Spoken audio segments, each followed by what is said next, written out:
মা ছাড়া দরদে হবে নাই রে দুনিয়ায়, মার মতো দরদি কেহ নাই। হায় রে আমার দরদিনী আদরিনী মা, দুঃখে সুখে তুমি আমায় দিলে সান্ত্বনা। হায় রে আমার দরদিনী আদরিনী মা, দুঃখে সুখে তুমি আমায় দিলে সান্ত্বনা। জি না, ব্রেন টনিক ইয়ার নাম হলো, যাকে আমরা খাইনি বলি, ইয়ার নাম আমি ব্রেন টনিক রেখেছি। লিভার টনিক হয়, মেলাই টনিক হয়, ব্রেন টনিক। দেখবেন ভাইরা যারা খাইনি খেয়েছে না, এর ব্রেন কাজ করবে না, আমি নিয়ে এক চুটকি তখন দেখছি কাজ কেমন করে হয়েছে, দেখছি এর নাম ব্রেন টনিক। কত ভাইকে দেখবেন ছেলেকে বলবে, নিজের সন্তানকে বলবে, এই আব্দুল্লাহ লাগা তো একবার দে মশলা মালপানি গেলা লাগা একবার। কত ভাই বলবে, বেটা রে ওই কুঠির উপরে শিকার উপরে বিড়ি থাওয়া আছে, একটা ধরিয়ে লিয়ে তো। ছেলেটা বিড়ি ধরাইতে পারে না, আব্বাজি কেমন করে ধরবে, আগুন নাই, দেড় সাল আর খ্যাপা, তোর হুঁশ বুদ্ধি কিছু নাই, এক টান দেনাবে আপনি ধরবে। এই যে দেখেন ভাই, ছেলেরাকে যদি এরকম আপনি ছোট থেকে এরকম যদি জ্ঞান বুদ্ধি দেন, ওই ছেলেটা বড় হয়ে আপনার মতন হবে না, হবে না? জোরে বলেন হবে না, হবে না? ভাই মুসলমান, আল্লাহ বাচ্চারাকে কোনোদিন ছেলের কথা বলবো রে ভয়। আল্লাহ রাব্বুল আমিন পাক পবিত্র কিতাব কোরআনে বলেন, ওয়া কাযা রাব্বুকা আল্লা তা'বুদু ইল্লা ইয়াহু ওয়া বিল ওয়ালিদাইনি ইহসানা। আল্লাহ রাব্বুল আলামিন ফয়সালা করে দিয়েছেন। কে ফয়সালা করে দিয়েছেন? আরে দুনিয়ার মানুষ, তোমরা এক আল্লাহর পূজা করো, এক আল্লাহর তোমরা ইবাদত করো, এক আল্লাহর বান্দেগি করো। এবার আল্লাহ রাব্বুল আলামিন বলেন, বান্দারে আল্লাহর ইবাদত বান্দেগি করার পর ওয়া বিল ওয়ালিদাইনি ইহসানা, তোমরা মা বাবার সাথে তোমরা ভালো ব্যবহার করো। মা বাবার সাথে ভালো ব্যবহার করো। প্রথমে আল্লাহর ইবাদত, দ্বিতীয় নম্বরে মা বাবার সাথে ভালো ব্যবহার। কখন ভালো ব্যবহার করতে হবে? কখন মা বাবার আপনার ব্যবহার খিদমতের দরকার। আপনার আব্বা খাটতে পারছেন, দোকানদারি করতে পারছেন, মাঠে চাষ করতে পারছেন, তখন যদি তার ইবাদত, তখন যদি তার খিদমত না করেন, তার কিছু যায় আসে না, কারণ খাটতে পারে।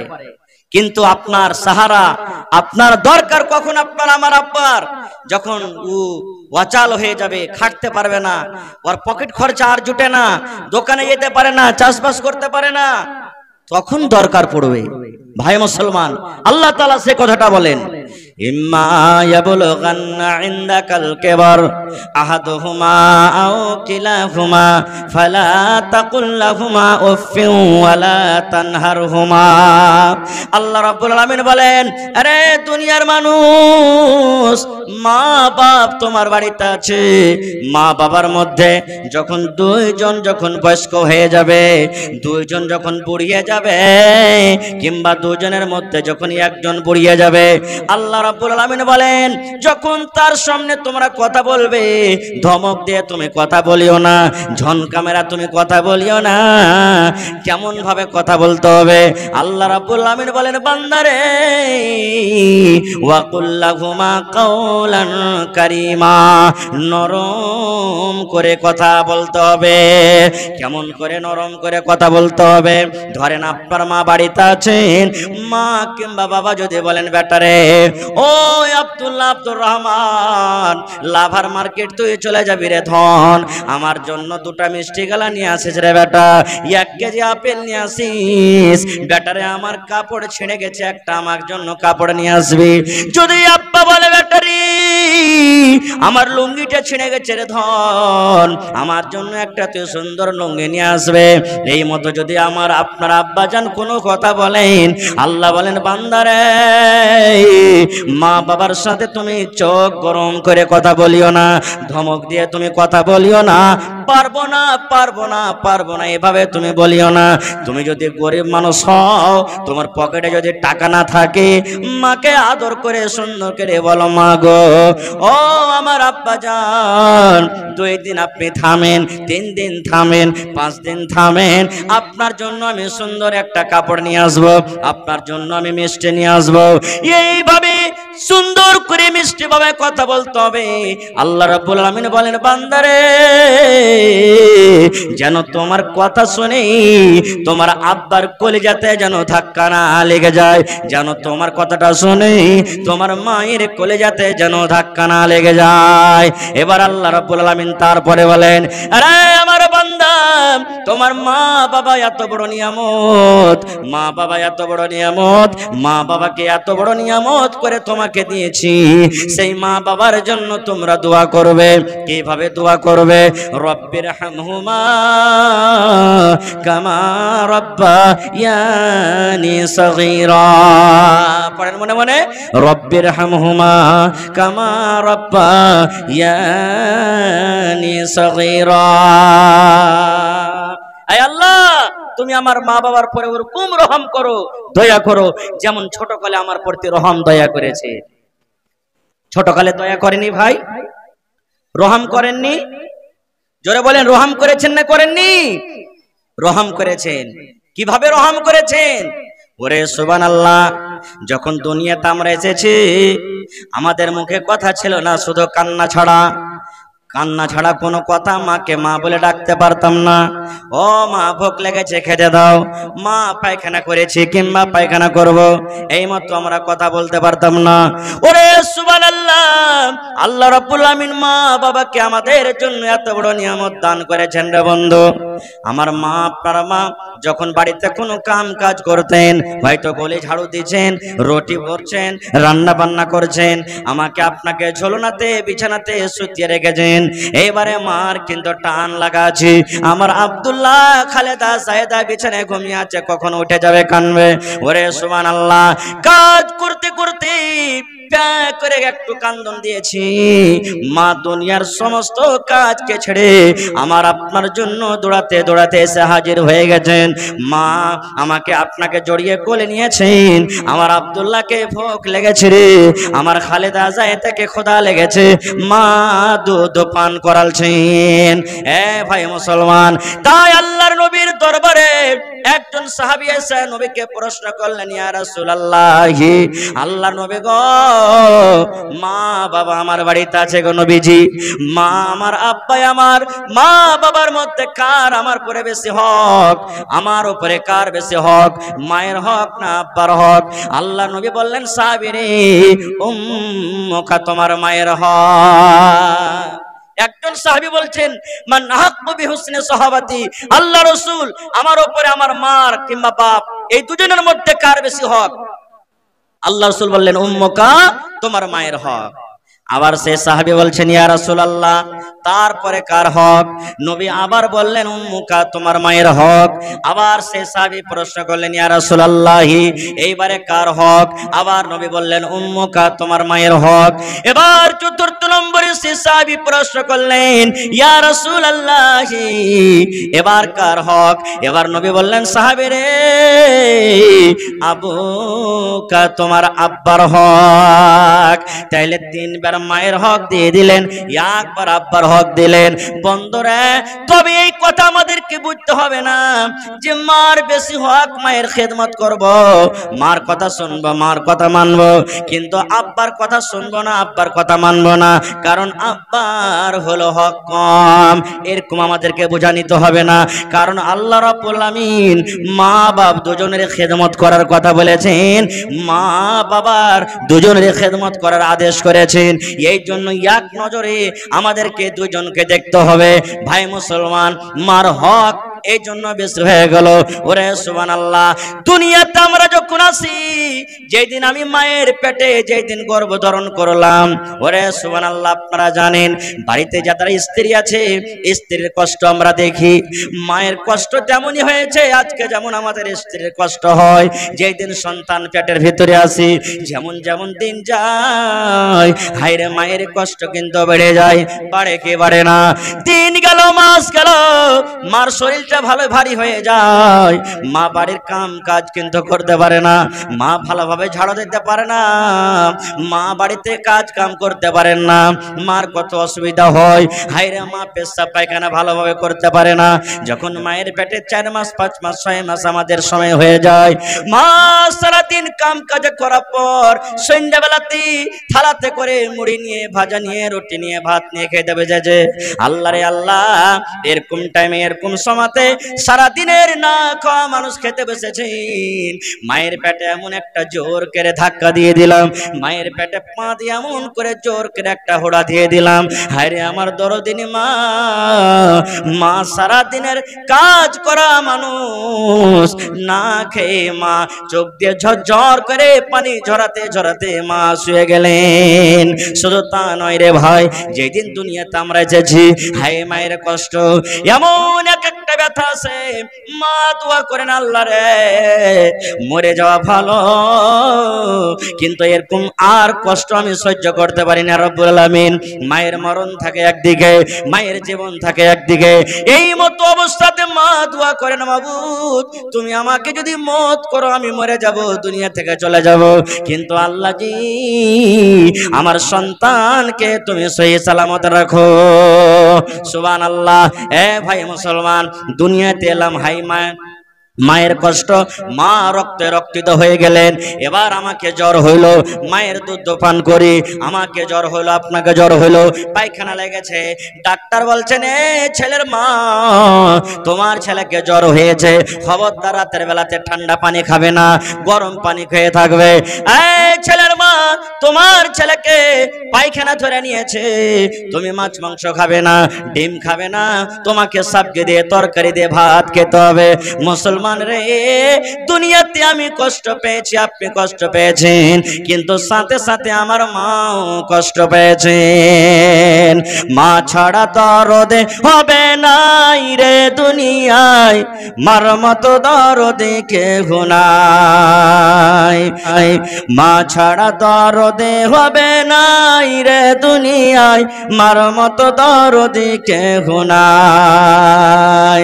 হায়রে আমার দরদিনী আদরিনী মা, দুঃখে সুখে তুমি আমায় দিলে সান্ত্বনা। হায়রে আমার দরদিনী আদরিনী মা, দুঃখে সুখে তুমি আমায় দিলে সান্ত্বনা। মায়ে বুকেতে জোড়াইয়া আমায় দিল সান্ত্বনা রে মাবুদ, মার মতন দরদে কেহ নাই, মা ছাড়া দরদে হবে নাই রে দুনিয়ায়, মার মতো দরদে কেহ নাই। আমি ব্যথা পাইলে দেখতাম মায়ের চোখে পানি, রাখতো সাদা কাছে কাছে ডাকতো জাদুমণি। আমি ব্যথা পাইলে দেখতাম মায়ের চোখে পানি, রাখতো সাদা কাছে কাছে ডাকতো জাদুমণি। মায়ে আমার জন্য করলো দোয়া, আল্লাহর দরগায় রে দুনিয়ায়, মার মতো দরদে কেহ নাই, মা ছাড়া দরদে হবে নাই রে দুনিয়ায়, মার মতো দরদে কেহ নাই। ভাই মুসলমান, মার যদি খিদমত সেবা করেন, আখিরাতে আল্লাহ তাআলা তো বদলা দিবেনই দিবেন, দুনিয়া তো আল্লাহ মুসিবত থেকে বাঁচিয়ে নেবেন। এটা বিশ্বাস রাখেন? বিশ্বাস আছে কি? এর প্রমাণ হাজী মাওলানা, এর ফুটি প্রমাণ আছে জি, বুখারী মুসলিমের হাদিস।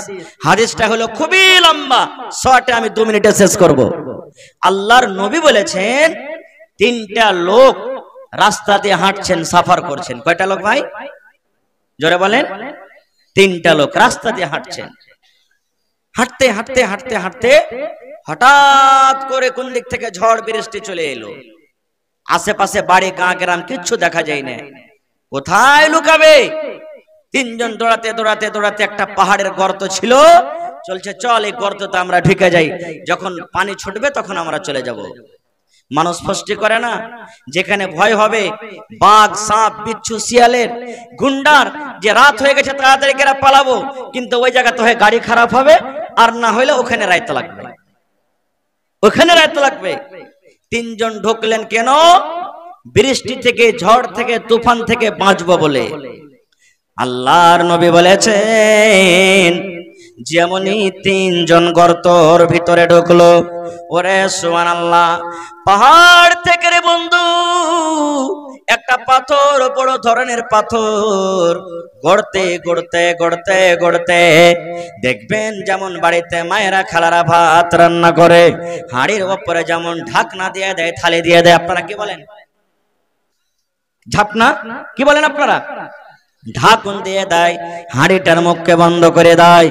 আল্লাহর নবী বলেছেন একটা বড় ধরনের পাহাড় থেকে পাথর গড়তে গড়তে একবারে গর্তর মুখ বন্ধ হয়ে গেল, গর্তর মুখ ঝেঁপে গেল, তারা তিনজন গর্ততে বন্ধ হয়ে গেল। এবার তারা তিনজন বলছেন আল্লাহ জান বাঁচাবো বলে গর্ততে ঢুকলাম, আল্লাহ কি হয়ে গেল, কোন মুসিবত এসে গেল? তিনজনই এক অপরকে বলা বলি করছে, ভাই রে এই পাথরটা দেখো তো হটিয়ে হটাইতে পারে কিনা। তিনজন মিলে পাথরটাকে ধাক্কা দিলেন, যেমনই ধাক্কা দেওয়া সুবহানাল্লাহ, পাথর এক চুল পর্যন্ত তারা হটাইতে পারলো না, পাথর হটে না। তারা বলছে আল্লাহ এই তো কবর হয়ে গেল আমাদের গর্ত, এখানেই মরে যাব, আর বাড়ি যেতে পারবো না, ঘুরে ছেলে মেয়ের আর মুখ দেখতে পারবো না, আল্লাহ এই জায়গাতে আমাদের মত হয়ে যাবে। এইবারে লম্বা ঘটনা ছোট করে বলি, তিনজনের মধ্যে একজন অপরজনকে বলা বলি করছে, হারে ভাই কাহকে যদি ডাকি তো শুনতে পাইবে না, আর বাড়িও আশা করছি ঘুরে যেতে পারবো না, তা আমাদের যদি সাহায্যকারী হন তো একটা হবে, সেটা কে? জোরে বলেন, আল্লাহ হবেন। তো ভাইরে জীবনে কি এরকম আমরা কি কোনো কাজ করেছি যে কাজটা যদি আল্লাহ তাবারক ওয়া তাআলার সামনে রাখি আর বলি মাবুদ এই কাজটা যদি তোমাকে রাজি করার জন্য করে থাকি, তো আজকে এই পাথর হটিয়ে এই মুসিবত থেকে আল্লাহ বাঁচিয়ে নাও, এরকম কি কোনো কাজ করেছি? দেখবেন জীবনে কোনো ভালাই কাজ করবেন, নেকির কাজ করবেন, সুবহানাল্লাহ মন খুশি হবে, মন বড় হবে আপনার। এবারে তিনজনের মধ্যে একজন বলতে লাগলেন, ভাইরে আমার জীবনে কিন্তু একটা আমি আমল করেছি, একটা নেকির কাজ করেছি। বলছে কি কাজ? বলছে ভাই রে খানা কাজ করেছি রে ভাই। বলছে কি কাজ? বলছে ভাই রে আমার বাড়িতে আমার আব্বা জান ছিলেন, মা ছিলেন, বাপ ছিলেন দুইজন, কিন্তু তারা বুড়া মানুষ হয়েছিলেন, বয়স্ক হয়ে গেছিলেন। এবার আমার বাড়িতে কিছু বকরি ছিল, ওই বকরি আমি চড়াইতে যাইতাম। এবার সন্ধ্যাবেলাতে যেমনই বাড়ি আসতাম, বকরির আমি দুধ দহন করতাম। দুধ দহন করে সর্বপ্রথম আমার মাকে আব্বাকে আমি পান করাতাম, এবারে তারপরে আমার ছেলে মেয়েরাকে আমি দিতাম। এটা আমার আমল, যে প্রথমে দুধ দহন করে কাকে দিতাম? জোরে বলেন, মা বাপকে, তারপরে ছেলে মেয়েকে দিতাম। একদিনকার ঘটনা, আমি অনেক দূর বকরি চড়াইতে চলে গেলাম, আস্তে আস্তে রাত হয়ে গেল। যেমনই আমি বাড়িতে ঢুকলাম, দেখছি আমার মা বাপ দুজনও কিন্তু ঘুমিয়ে গেছেন, দুজনই ঘুমিয়ে গেছেন, মা বাবা দুজনই ঘুমিয়ে গেছেন। এবার আমি দুধ দহন করলাম, পেয়ালাতে আমি দুধ নিয়ে বাড়িতে ঢুকলাম। আমার ছেলেরা মেয়েরা পায়ের গোড়াতে গোড়াতে পাঞ্জরে হাঁটে আর বলে আব্বা দুধ দাও, আব্বা দুধ দাও। আমি তখন বললাম বেটা রে, যতক্ষণ পর্যন্ত আমার মা বাপকে আমি দুধ না দিব, যতক্ষণ পর্যন্ত আমার মা বাপ দুধ না পান করবে, ততক্ষণ পর্যন্ত আমি তোদেরকে দেব না। এই বলে আমি পেয়ালা নিয়ে দাঁড় হয়ে গেলাম, মায়ের সিথানে আমি দাঁড় হয়ে গেলাম, মায়ের ঘরের দুয়ারে আমি দাঁড় হয়ে গেলাম। আমার ছেলেরা দুধ চাইতে চাইতে তারা ঘুমিয়ে গেল। এই মুসলমান কতক্ষণ দাঁড়িয়ে থাকলেন? 1 ঘন্টা নয় রে, 2 ঘন্টা নয়। ওরে সুবহানাল্লাহ, যখন মুয়াজ্জিন সাহেব ফজরের টাইমে আসসালাতু খায়রুম মিনান নাওম, ঠিক ফজরের টাইমে আজানের সময়তে মা বাবার ঘুম ভেঙে গেছে। এবারে দেখছে দুয়ারে মাথার উপরে সিদ্ধানে কে যেন দাঁড়িয়ে আছে। মা জিজ্ঞাসা করলেন, বেটা কেন দাঁড়িয়ে আছিস? বলছে, মা গে আজকে আমি অনেক দূর বকরি চড়াইতে চলে গেছিলাম গে মা, আসতে আমার দেরি হয়ে গেছে। বাড়ি এসে দেখছি তোমরা দুজন ঘুমিয়ে গেছো।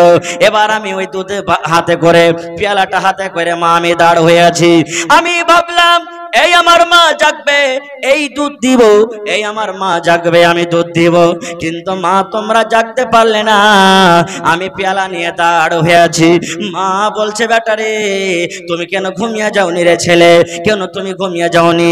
বলছে, মা গে এই জন্য আমি ঘুমাইনি গে মা, যদি রাতের বেলাতে ক্ষুধার কারণে যদি তোমরা আমাকে ডাকতে, আব্দুল্লাহ আব্দুর রহমান রে দুধ নিয়ে রে বেটা দুধ নিয়ে আয়, আর আমি যদি ঘুমের অবস্থায় থাকতাম, আমি যদি জাগতে না পারতাম, তাহলে মা ওই টাইমে আল্লাহ রাব্বুল আমিন নারাজ হয়ে যেত আমার উপরে। আর আল্লাহ যার পরে নারাজ হয়ে যাবে তার দুনিয়া আখিরাত বরবাদ হয়ে যাবে। এই জন্য মা আমি দুধের পেয়ালা নিয়ে দাঁড় হয়ে আছি। এবার সেই লোকটা বলছেন, আমার মা খুশি হয়ে, আমার মা রাজি হয়ে আমাকে দোয়া দিলেন। কি দোয়া? আল্লাহ আমার ছেলে আমার জন্য যা করেছে, আল্লাহ আমার ছেলে আমার জন্য রাত্রের বেলাতে যা আমার জন্য করেছে, আল্লাহ মা আমি খুশি হয়ে গেলাম, খুশি হয়ে গেলাম। আল্লাহ তুমি খুশি হয়ে যাও, আল্লাহ তুমি আমার ছেলের পরে রাজি হয়ে যাও। মা দোয়া করলেন, আল্লাহ আমার খিদমত করার কারণে, আমার সাথে ভালো ব্যবহার করার কারণে আল্লাহ আমার ছেলে আমার কলেজার টুকরা সন্তান দুনিয়ার যদি কোনো মুসিবতে পড়ে যায়, দুনিয়ার যদি কোনো বিপদে পড়ে যায়, আল্লাহ এই আমলের কারণে সেই মুসিবত থেকে তুমি উদ্ধার করে দিও। আল্লাহর নবী বলেছেন, ওই লোকটা যখন এই কথাটা বলা হলো, এবার আল্লাহকে বলছে, মাবুদ রে এই আমার পাক পরওয়ারদিগার, আমি এই কাজটা যদি তোমাকে রাজি করার জন্য আল্লাহ করে থাকি, এই কাজটা যদি তোমাকে আমি সন্তুষ্টি করার জন্য করে থাকি, আল্লাহ এই যে গোফাতে এই গর্ততে আমরা ঢাকা পড়ে গেছি, আল্লাহ তুমি দয়া করে এই পাথরটাকে তুমি হটিয়ে দাও। আল্লাহর রাসূল বলেছেন, যেমনই একজনের বলা হলো যে এই পাথর তিনজন মিলে হঠাৎ দূরের কথা এক চুল পরিমাণ হটাইতে পারলো না, হিলাইতে পারলো না। এবার ওই পাথরটা সরসর করতে করতে করতে করতে তিন ভাগ করে এক ভাগ পাথর হয়ে গেল। নারে তাকবীর! হয়নি, হবে না, হতে পারে না, আমার নবীর সাথে কারো তুলনা, হয়নি, হবে না, হতে পারে না, আমার নবীর সাথে কারো তুলনা। হায়রে তুলনা তো দূরের কথা, ছায়াও মিলে না, হয়নি, হবে না, হতে পারে না, আমার নবীর সাথে কারো তুলনা, হয়নি, হবে না, হতে পারে না, আমার নবীর সাথে কারো তুলনা। সকল নবী রাসূল ছিলেন খোদার দেবানা, দু নয়নে দেখব খোদা ছিল তামান্না। আরে মোর নবীকে ডেকে নিলেন, আরে মোর নবীকে ডেকে নিলেন, দেখবে রব্বানা, হয়নি, হবে না, হতে পারে না, আমার নবীর সাথে কারো তুলনা, হয়নি, হবে না, হতে পারে না, আমার নবীর সাথে কারো তুলনা। ইউসুফকে দেখে যারা আঙ্গুল কেটেছে, তারা কি আমার নবীর রূপ দেখেছে?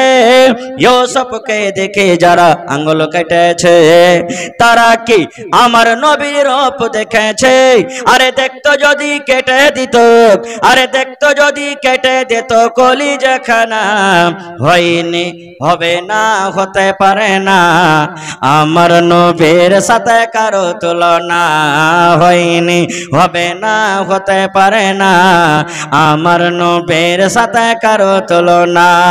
যার শানে আল্লাহ তাআলা করলেন ঘোষণা, খলকে আযম আমার শাহে মদিনা, যার শানে আল্লাহ তাআলা করলেন ঘোষণা, খলকে আযম আমার শাহে মদিনা, মুসলমানে নবী ছাড়া কিছুই মানে না, মুমিনে কোরআন ছাড়া কিছুই বোঝে না, হয়নি, হবে না, হতে পারে না, আমার নবীর সাথে কারো তুলনা হয়নি, হবে না, হতে পারে না, আমার নবীর সাথে কারো তুলনা। নারে তাকবীর। মা বাপ যাদের বেঁচে আছে খিদমত করতে হবে। একজন সাহাবী এসে বলছেন, ইয়া রাসূলুল্লাহ, নবী গো, মা আমার দুনিয়াতে নাই, মা দুনিয়াতে নাই, মারা গেছেন। মা হয়তো বেঁচে থাকতে গেলে আমাকে কিছু আদেশ করতেন, মা মারা গেছেন, কবরে চলে গেছেন। মা কবরে কি হালাতে আছে জানি না, মার জন্য কি কিছু করতে পাবো না, মার জন্য কি কিছু করা যায়? আল্লাহ নবী বললেন, সাহাবী রে, মা তোমার কবরে চলে গেছে রে বাবা, মা কবরে ঘুমিয়ে আছে, মায়ের জন্য তুমি দান করো, মায়ের জন্য তুমি সাদকা করো। দান করতে গেলে আল্লাহ রাব্বুল আমিন অনলাইন তোমার মায়ের কবরে আল্লাহ পৌঁছে দেবেন। একটা হাদিস আছে, ইজা মাতাল ইনসান, মানুষ যখন মরে যায় সমস্ত আমল তার বন্ধ হয়ে যায়, তিনটা আমল ছাড়া।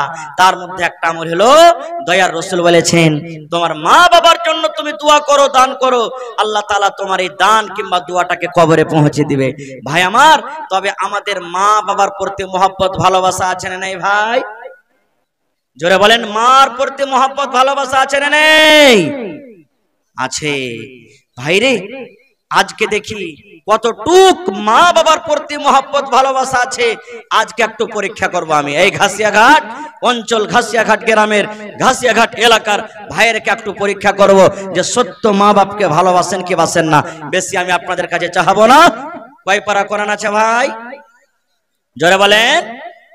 30 পারা কোরআন। এক পারার বদলাতে মাত্র 1 টাকার 1000।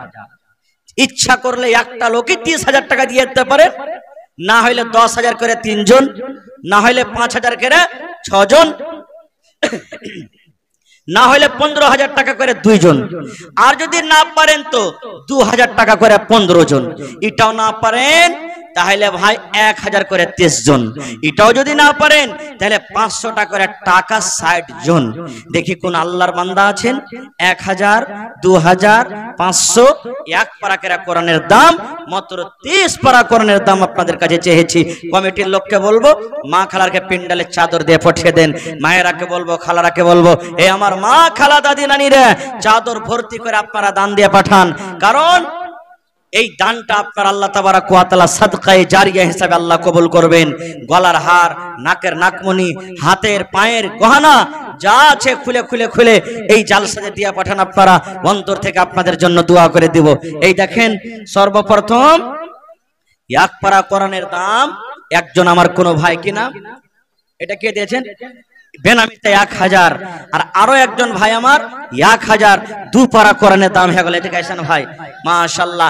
এই দেখেন আরো একজন 8 পারা দাম দিয়েছে, 2.5 পারা হয়ে গেল, মাশাআল্লাহ। আরো একজন ভাই আমার দিয়ে দিলেন 8 পারা, 3 পারা হয়ে গেল। ভাই রে, তাহলে 30 পারা কোরআনে 3 পারা হয়ে গেল। ভাই বাঁচলো কত? 27 পারা। 27 পারা। দেখি কোরআনের প্রতি মহব্বত ভালোবাসা কার আছে? মাশাআল্লাহ। কি নাম? আমিজুল হক। এই দেখেন আমার নানা জান সালাম করে লিয়েছেন, মাশাআল্লাহ।